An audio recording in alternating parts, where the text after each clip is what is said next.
Hello everyone, story teller Shivani में आपका स्वागत है।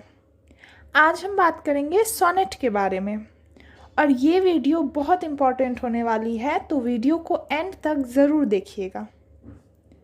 तो सबसे पहले बात करते हैं सोनेट के ओरिजिन की। Later half of the 13th century Italy में इसकी शुरुआत हुई और particularly great Italian poet Petrarch से ये फॉर्म फेमस हुआ। लेकिन पेट्रार्क के पहले भी इस फॉर्म को डांटे के द्वारा यूज़ किया गया था।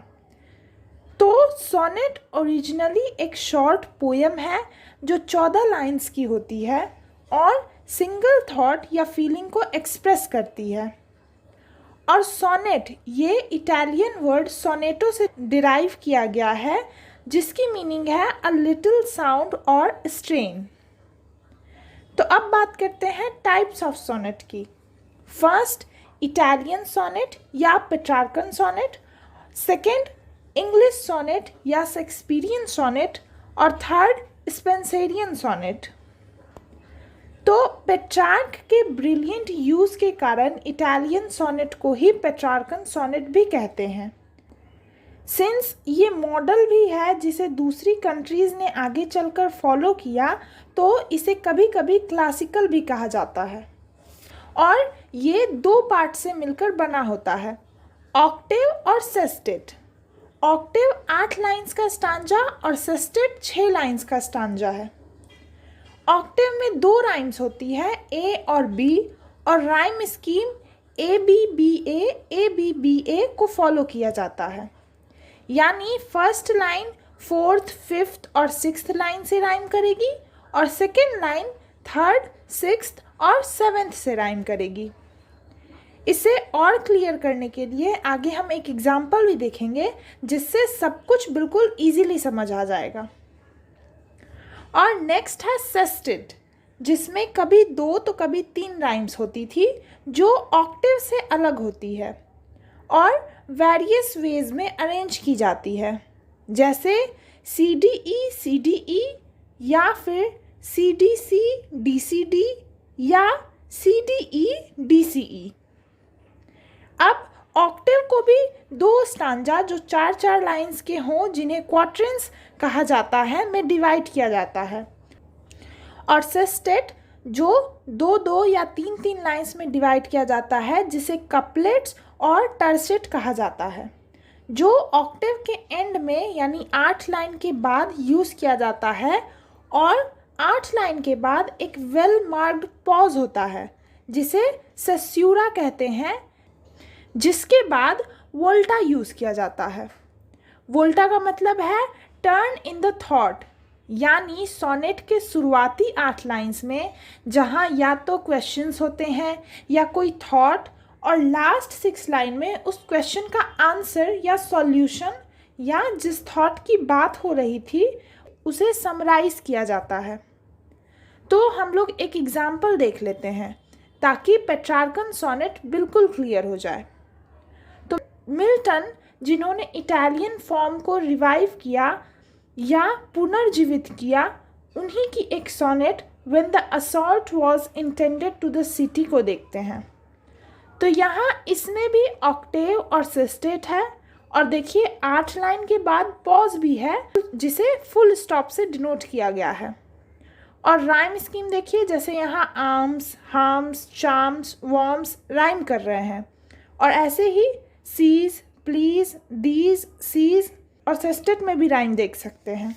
और सेस्टेट में सेम थॉट का डिफरेंट एस्पेक्ट बताया गया है।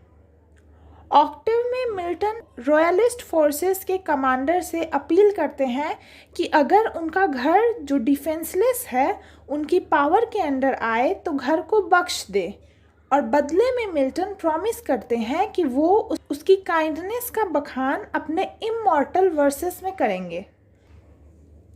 और सेस्टेट में वो उसे हिस्ट्री में दयालुता के ऐसे ही एग्जाम्पल्स देने लगते हैं या रिमाइंड कराते हैं। तो ऑक्टेव एक स्टेटमेंट देता है और सेस्टेट में उसे इल्यूस्ट्रेट किया जाता है। सेकेंड टाइप ऑफ सोनेट है इंग्लिश सोनेट।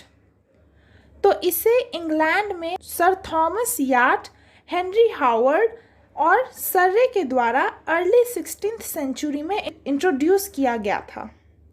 हावर्ड और सर्रे इंग्लिश पॉलिटिशियंस थे जिन्होंने इटली में एक मिशन खत्म कर मात्र अपने प्लेजर के लिए वर्ड्स लिखना शुरू किया, जबकि उनके द्वारा इस फॉर्म में कुछ चेंज लाए गए और पार्टिकुलरली सर्रे ने एक राइम स्कीम अडॉप्ट की जो इटालियन मॉडल से बिल्कुल अलग थी।